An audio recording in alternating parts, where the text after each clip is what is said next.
Welcome to Enlightenment Unknown, Life of a Spiritual Nomad. My name is Wes Coons, and welcome back to the show. This is behind the scenes of Season 3. I can't believe it's Season 3, Episode 1, where the priest comes to the house. That day was absolutely crazy. I can promise you, I don't want to do it a second time, so I would not recommend it.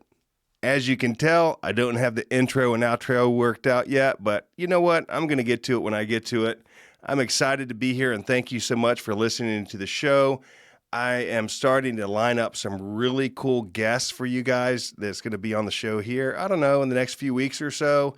Eric from the Reiki Wellness Center is going to come in. I think he's going to be a guest on the show when I do an episode. And then he's going to talk about what they do and what his legacy with him and Trinae at the Reiki Wellness Center. And, I'm really excited about that because they've been good to me, and I think you're going to enjoy what you hear. So today in the behind the scenes, I talked to a friend of mine that listened to the show, and she's like, let me give you some questions since Andrea's not here. She's still touring the world in Jamaica. So Andrea, I hope you're having fun having some cocktails. So the first question is, if they didn't fix it, what did they do when they're at the house? I don't know, and I am not disrespecting them. They did a lot. It just didn't fix the house. It was interesting watching the priest go through the home, him doing his thing. And I got to be honest, though, man, the rotten flesh smell, that was bad. That really, really messed with me. And when I was reflecting after I recorded the show for you, that I think it did that just to let me know it didn't care the priest was there. They were pissed off the priests were there, but they were just letting me know, hey, screw you, pal. You can't touch us. But you know what? Ultimately, well, I guess you're going to have to wait and see when we get to the end what happened with the house, because I'm not going to give that part away. So I don't know exactly what they did. I'm sure some things got shifted. Matter of fact, I know it did. It just didn't fix it. So the second question is, let me see if I can read this. What was I thinking when they're in the house? You know what? That was hard because Sandra Grace was there, and I love Sandra Grace. She saved my life, and they were looking at her like she was a negative when she was a positive, and they didn't understand Reiki. They felt that was devil's work, and I got to be honest, man, Reiki is not freaking devil's work. When you're standing there getting ready to work on somebody, and you ask the Holy Sacred Spirit to flow through you to be a clear, present channel, to flow through my body to heal myself or somebody in front of me, I don't know how that's devil's work. It is only the Japanese version of how the Catholic Church does hands-on healing, is my opinion, my interpretation. So it's my show, and I think that makes me right. So I like that. I like that answer. It's the only time I can actually be right and until I'm wrong. So there's that. I can appreciate them not understanding it. I can appreciate the fact that it scares them, it goes against what they've been taught. But at the end of the day, I'm allowed to pray to God the way I want to pray to God. I'm allowed to connect to Spirit the way I want to connect with Spirit. It doesn't make it wrong. It's just my way. So watching them go through the house, knowing that they're looking at her like she's a negative, I didn't enjoy that. And she was very graceful. She kind of stepped back and let them do their thing, but she would chime in when there was areas that needed extra work. And I was grateful for her for that, because she could have had an ego. She could have had an attitude. She could have argued a little bit, but she was humble. And she's like, you know what? Thank you for being here. And she answered all their questions. And afterwards, the guy that did the first exorcism with me, him and the priest were communicating, and he called me one day. He's like, who's that lady? Who's that lady? Talking about Sandra Grace. And finally, I told him, I said, hey, bro, she talks to me about God. She helps me understand the Bible. She helps me understand God. We talk about angels. And that stopped it. He stopped giving me a hard time at that point. But I'm just grateful for everybody. I'm grateful for everybody there that showed up and helped me.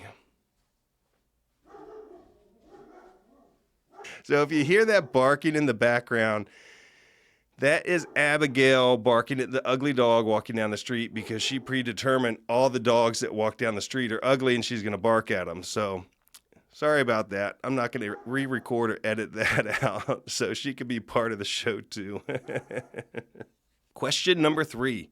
Why didn't you just sell the house? You know what?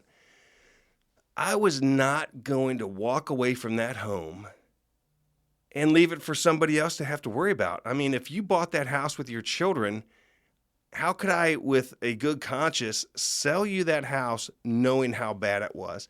And I don't think I could have if I wanted to. I think the house would have prevented that sale.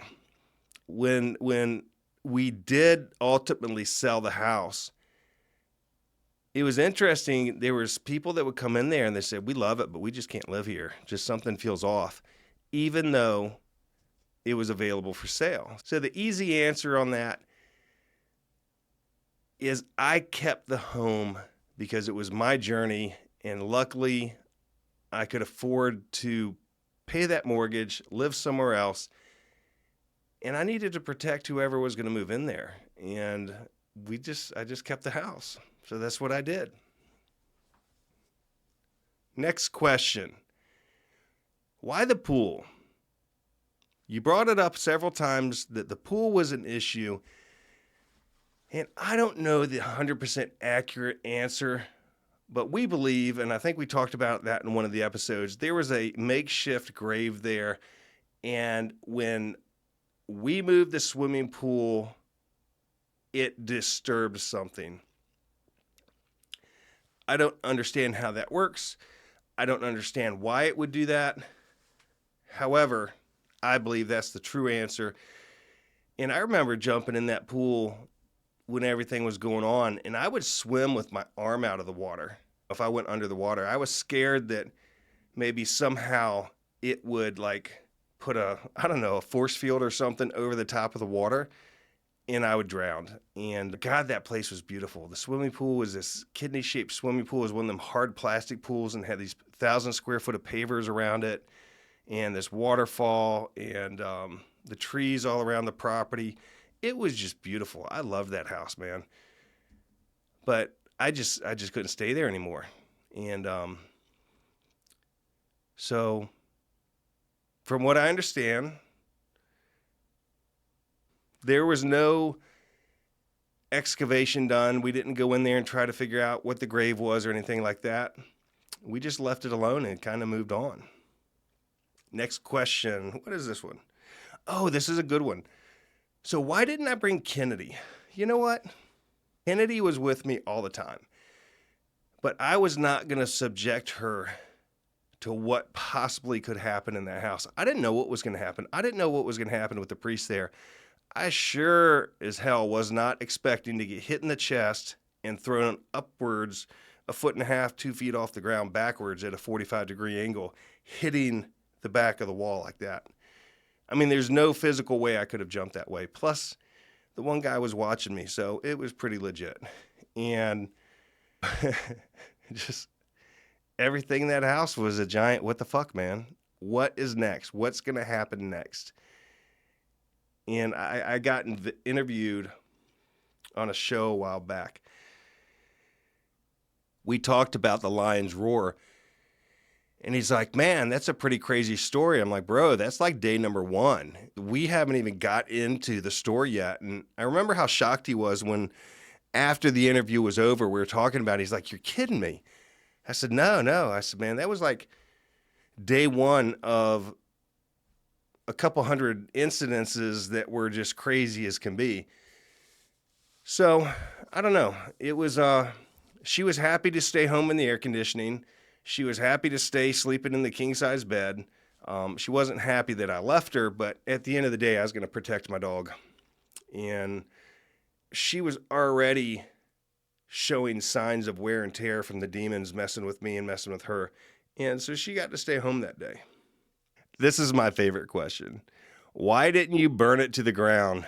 I got to be honest, I thought about that. I'm like, a big pot of grease on the stove and just turn the heat up and watch that thing burn in the ground. But that wouldn't have fixed it. The issue wasn't the house. The issue was the land. The land had the issue. They were just manifesting in the house. They were utilizing the house. And, besides the fact it would be against the law, so I don't recommend it, it's just not going to solve the problem. At that point in time, I didn't think anything was really going to fix it, honestly. I was scared. I was at the end of my wits. I didn't know what to do next. And we still had a month or so before I got to go to the mountain to see Lakota, the medicine woman, and do that rebirthing ceremony. So it was a lot. I think that's all the questions I have. Next week, we're going to be doing 21 Days of Freedom. It's the 21 days after the rebirthing ceremony.